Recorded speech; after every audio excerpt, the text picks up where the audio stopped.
Good morning, You Can Heal family. I trust that everybody had a good weekend. If you're listening to this on a Monday, and we are going to be reading today in Numbers chapter 20.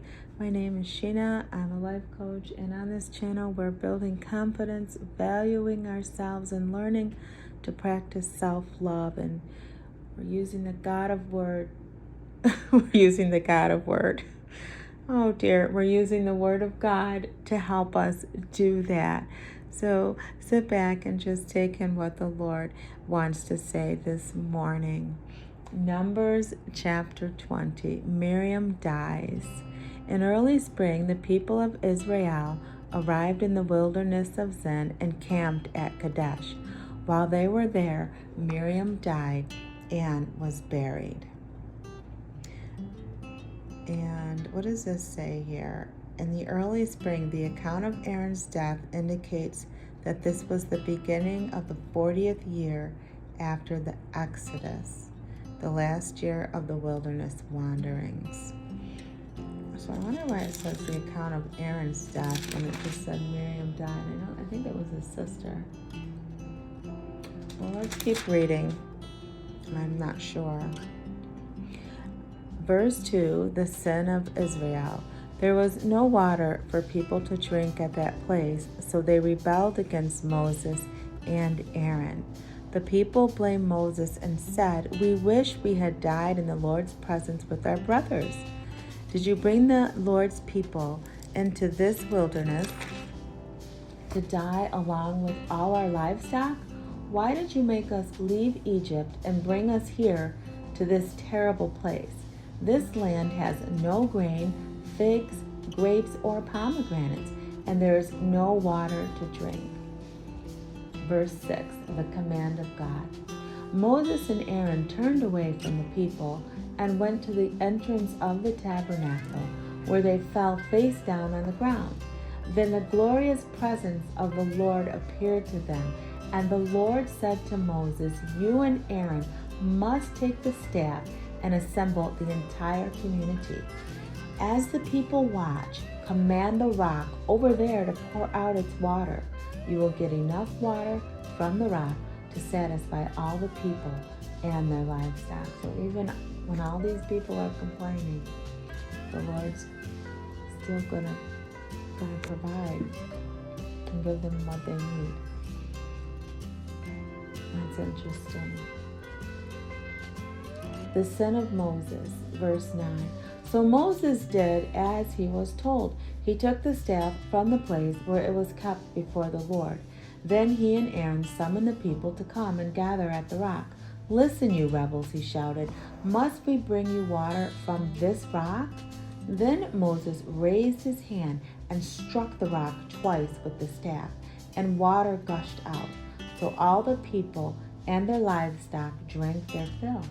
But the Lord said to Moses and Aaron, "Because you did not trust me enough to demonstrate my holiness to the people of Israel, you will not lead them into the land I am giving them." Oh my goodness. So these people, these Israelites were complaining. The Lord gave them the water, but it was at a price. These people were not going to enter the promised land after all those years of wandering. They would not make it in. My God. Verse 13, this place was known as the waters of Meribah because it was where the people of Israel argued with the Lord and where he demonstrated his holiness among them. Edom refuses passage, verse 14. While Moses was at Kadesh, he sent ambassadors to the king of Edom with this message. "This message is from your relatives, the people of Israel. You know all the hardship we have been through and that our ancestors went down to Egypt.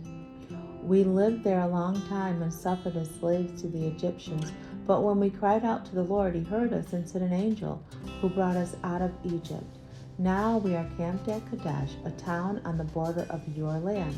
Please let us pass through your country. We will be careful not to go through your fields and vineyards. We won't even drink water from your wells.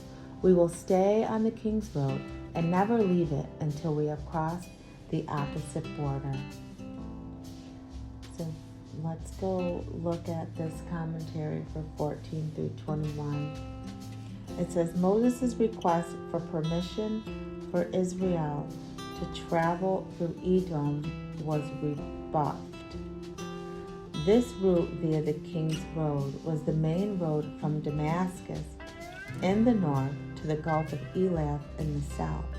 It would have provided the easiest and shortest way to reach Moab. Because Israel was denied the right to travel through any part of Edom, they had to take a long detour to the south and east, and then north along the edge of the Arabian desert. They would take a longer way. I wonder why they wouldn't let them pass through. I guess it's all part of God's plan. Sometimes you wonder why you got to take the long route or the long way or the hard way, but it's for your good. I have to believe that. I do. So verses 18 say, But the king of Edom said, Stay out of my land, or I will meet you with an army. And the Israelites answered, We will stay on the main road. If any of our livestock drinks your water, we will pay for it.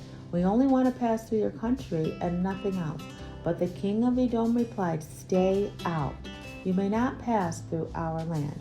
With that, he mobilized his army and marched out to meet them with an imposing force. But Edom refused to allow Israel to pass through their country. Israel was forced to turn around. And I'm just, as I'm listening to myself read this, I'm thinking sometimes we want to do something so bad, and God's just not having it. He's not allowing it, and it must be for a reason. It must be for a reason. So don't get upset if something you're trying to do is being blocked. God is probably trying to protect you from something or keep you from falling. So just keep that in mind. I don't know what your situation or circumstance is or what it is you're trying to do, but perhaps God is saying no right now. That's what's coming to mind. Let me get some water for God. Oh, God, that water, especially early in the morning, you need it to refresh you. Oh, I just see Hannah pulling in. Let me finish up here. Verse 22, Aaron dies. The whole community of Israel left Kadesh as a group and arrived at Mount Hor. Then the Lord said to Moses and Aaron at Mount Hor, on the border of the land of Edom, the time has come for Aaron to join his ancestors in death. He will not enter the land I am giving the people of Israel, because the two of you rebelled against my instructions concerning the waters of Meribah. Now take Aaron and his son Eleazar up Mount Hor. There, I wonder if it's or Hor. It sounds, I'm saying a bad word here. Oh my goodness. Verse 26. There you will remove Aaron's priestly garments and put them on Eleazar his son. Aaron will die there and join his ancestors. Wow, and I believe Aaron was the one who God said would go with Moses to speak for him, and he didn't even make it in the promised land. His son was passed to wear the garments and put them on Eleazar. My goodness. Verse 27. So Moses did as the Lord commanded. The three of them went up Mount Hor together as the whole community watched. At the summit, Moses removed the priestly garments from Aaron and put them on Eleazar, Aaron's son. Then Aaron died there on top of the mountain, and Moses and Eleazar went back down. When the people realized that Aaron had died, all Israel mourned for him 30 days. Wow. I tell you, God's got a plan and a way of doing things. I guess my takeaway, because that concludes chapter 20, is, let's not complain.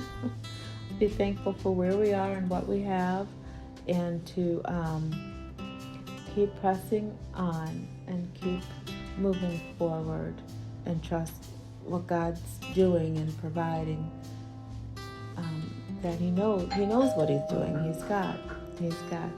All right, Hannah's here. You can heal family. Let me get going.